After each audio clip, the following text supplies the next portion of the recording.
అన్నీ వదిలేసి సినిమాల్లోకి వెళ్తా అంటే ఎవరు పంపించరు. Really thank you are my love, I'm here because of you. Next మా కిడ్స్, మా పెద్దవాడు నేను వచ్చినప్పుడు సినిమాల్లో వచ్చినప్పుడు 2 years కిడ్ సార్. వాడు 11 years అయిపోయింది నేను వచ్చే ఇండస్ట్రీకి. ప్రాబబ్లీ ఆ తర్వాత ఇంకొక అబ్బాయి పుట్టాడు. వాళ్ళకి పేరెంట్స్ హుడ్ దూరం చేశాను లాస్ట్ 11 years. అంటే నా ఒక డ్రీమ్, నేను డైరెక్టర్ అవ్వాలన్న కోరిక మీద. Actually I don't have any right to take over the parenthood for the kids. I did it. అలాగే నేను సారీ చెప్తున్నాను. I could not be with you when you are childhood growing time నేను ఉండలేకపోయాను. I could not give proper parenthood. Then comes to Siddhartha Roy sir. సినిమాలోకి రావాలనుకున్నాను. నాకు entry చాలా సులువుగా దొరికింది. నాకున్న ఒక పరిచయాలకి దిల్ రాజు గారి బ్యానర్లో రాజు గారి రికమెండేషన్ తోటి హరీష్ శంకర్ గారి దగ్గర రామయ్య వస్తాయ సినిమాకి ఏడీగా జాయిన్ అయ్యాను. ఆ తర్వాత వంశీ గారి దగ్గర ఊపిరి జాయిన్ అయ్యాను. ఆ రెండే చేద్దాము ఇంకా అంటే నేను వచ్చినప్పుడు ఒక 5 సంవత్సరాలు పర్మిషన్ తీసుకొని వచ్చాను సార్ మా మిస్సెస్ దగ్గర. 5 years చేస్తాను, ట్రై చేస్తాను, అవ్వకపోతే వెనక్కి వస్తానని చెప్పి వచ్చాను. 2013లో ఏడీగా జాయిన్ అయ్యాను. 16లో ఊపిరి అయిపోయింది. ఇంకా 3 సంవత్సరాలు అయిపోయింది. ఇంకో 2 సంవత్సరాల్లో డైరెక్టర్ అయిపోతాను అనుకొని ప్రయత్నాలు చేశాను. త్వరగానే నాకు ప్రయత్నాలు వర్కౌట్ అవుతున్నట్టు అనిపించాయి. చాలా చోట్ల ఓకే అయ్యాయి, డిస్కషన్స్ అయ్యాయి, కానీ మెటీరియలైజ్ అవ్వడం మానేసాయి. ఆ 5 years దాటేస్తే ఒక గ్రేస్ పీరియడ్ ఇంకొక 1 year తీసుకున్నాను మా మిస్సెస్ దగ్గర. ఇంకొక 1 year అని అడిగాను. సరే అని ఆ 1 yearలో కూడా ప్రయత్నాలు ఏమీ అవ్వలేదు. 2018 అయిపోయింది. ఇంకా నాకు అర్థమైంది ఇదేదో వర్కౌట్ అయ్యేటట్లేదు.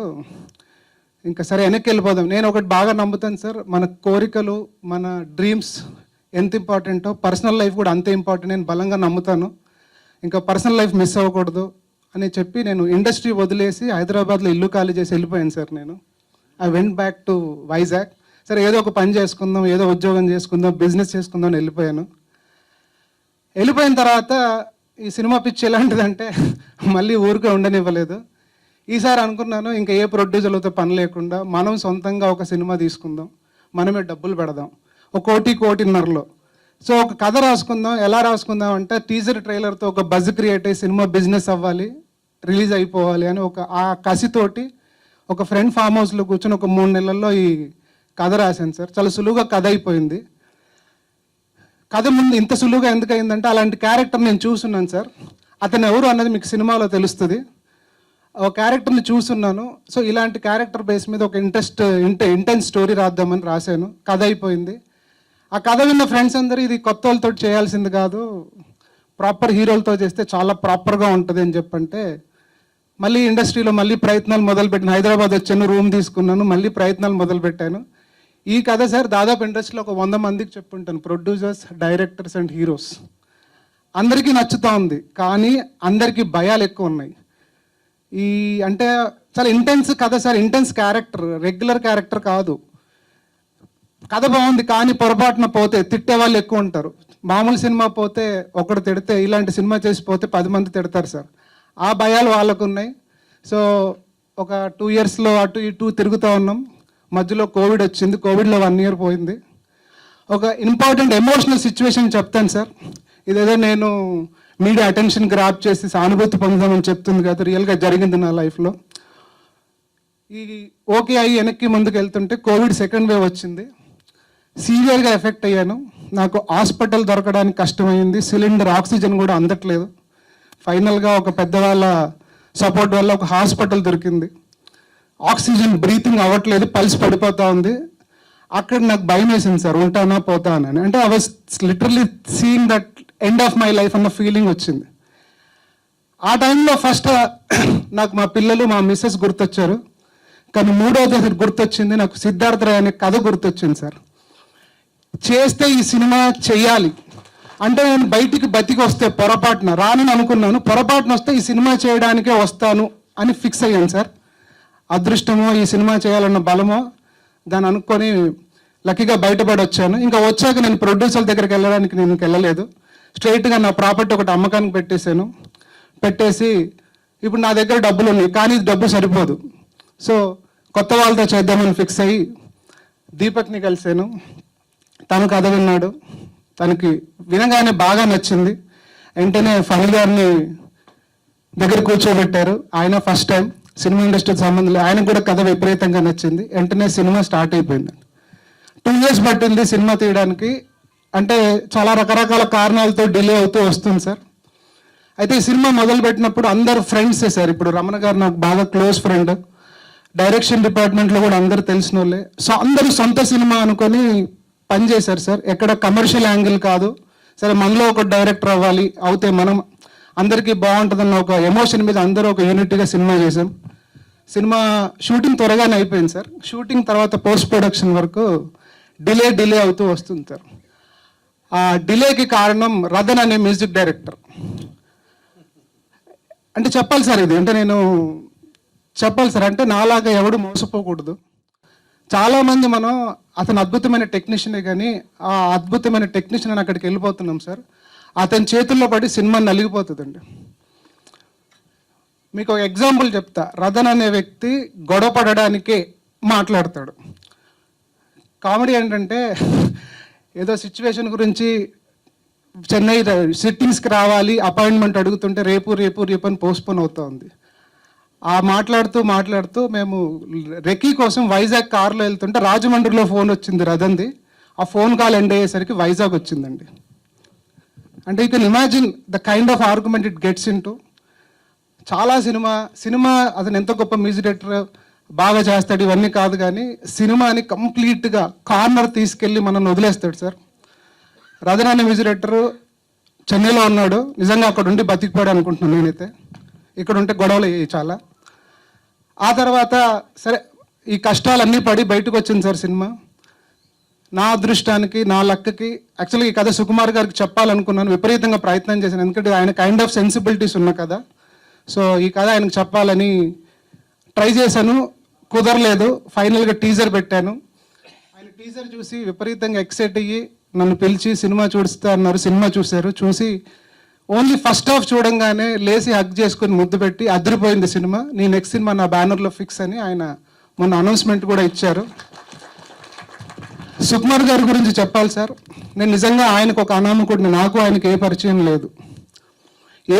లేని నాకు ఒక కంటెంట్ నచ్చి, కంటెంట్ తాలూకు ఎక్సైట్మెంట్ నచ్చి నన్ను దగ్గరికి తీసుకొని నాకు ఏ రకంగా సపోర్ట్ చేయాలి అన్ని రకాలుగా పుష్ చేస్తూ ఉన్నారు సార్. ఎవరు కూడా సినిమా సార్ ఎంత నచ్చినా కూడా ఆడియన్స్ జడ్జ్మెంట్ ఫైనల్ అనుకుంటారు, కానీ ఆయన దాంతో సంబంధం లేకుండా రిలీజ్ అయ్యాక సినిమా హిట్ అవ్వచ్చు, ఫ్లాప్ అవ్వచ్చు, అది ఏమీ సంబంధం లేకుండా ఆయన ముందే నాకు సినిమా అనౌన్స్ చేశారు సార్. అది చాలా ధైర్యంగా ఆయన ఒక స్టెప్ వేశారు అనుకుంటున్నాను.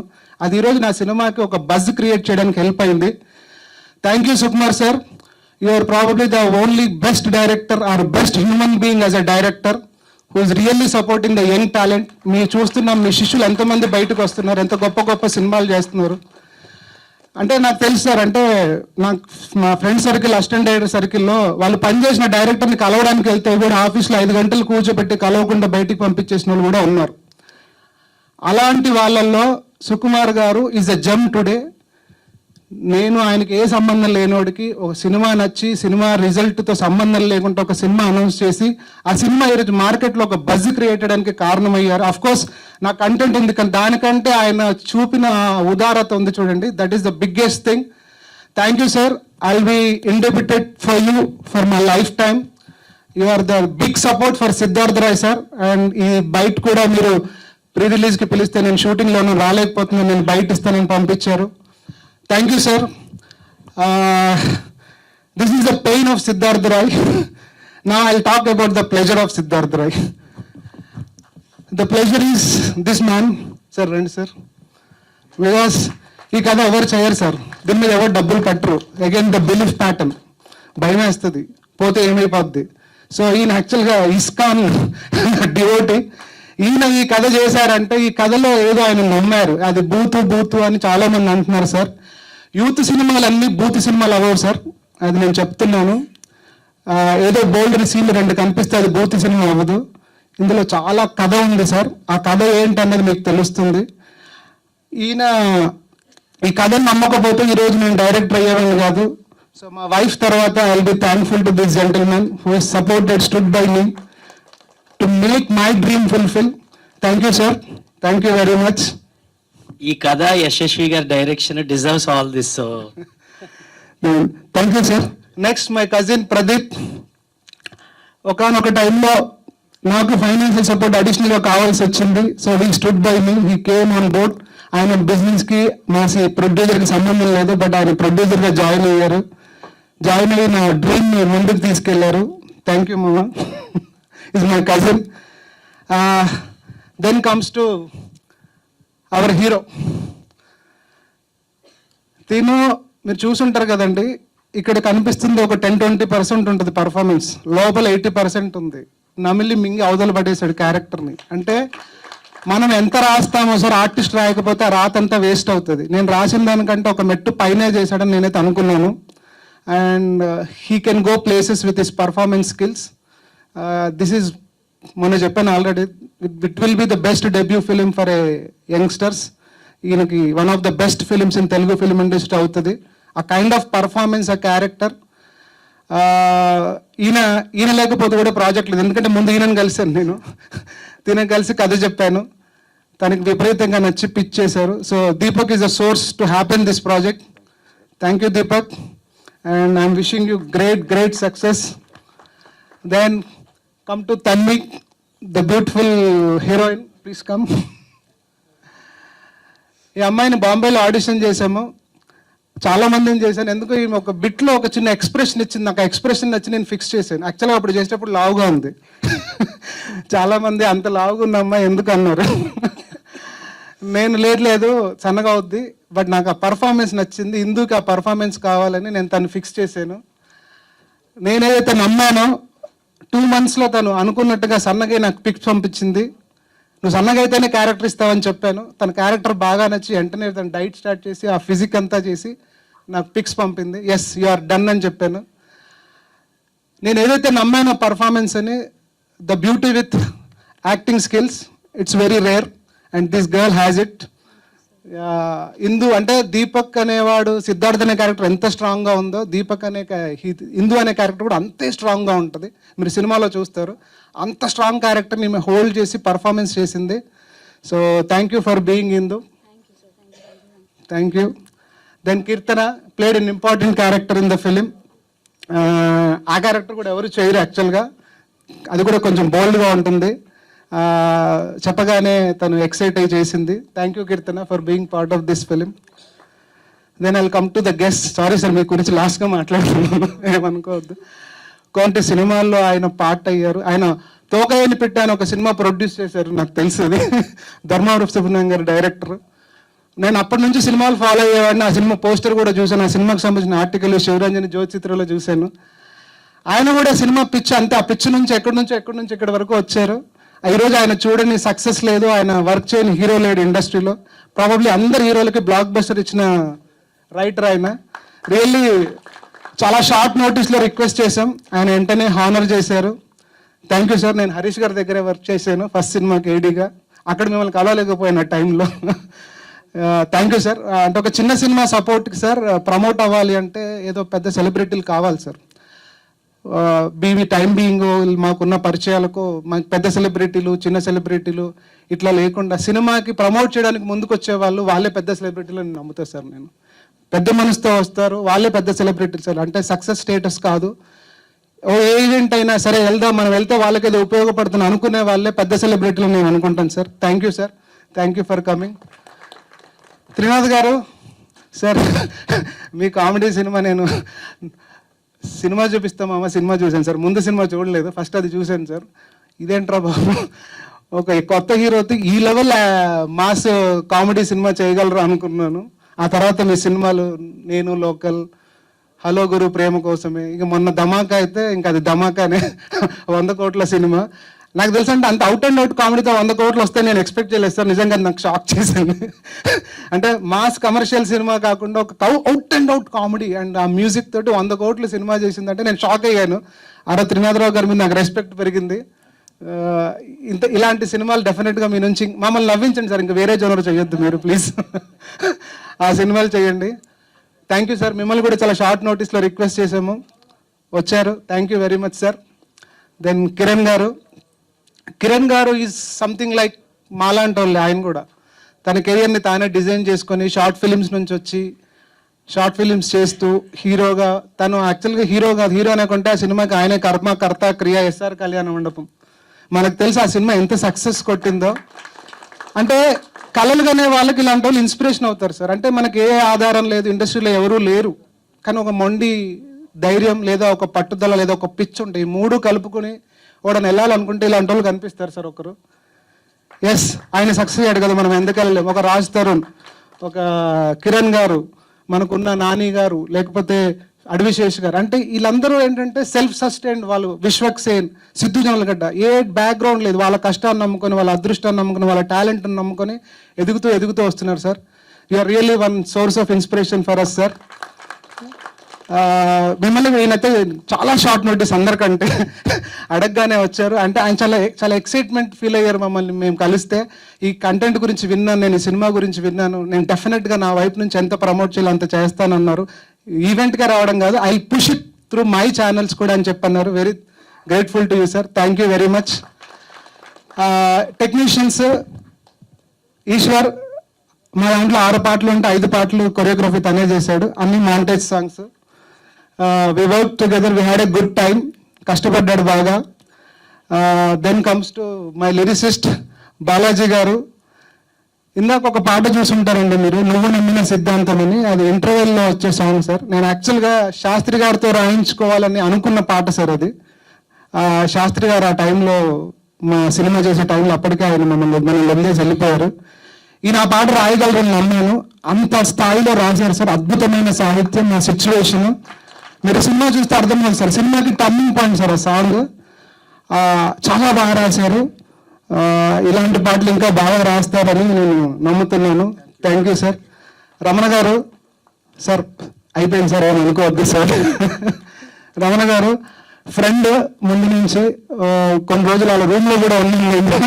నేను వైజాగ్ నుండి వెళ్ళిపోయి మళ్ళీ హైదరాబాద్ వచ్చినప్పుడు షెల్టర్ వీళ్ళు ఇచ్చారు నాకు.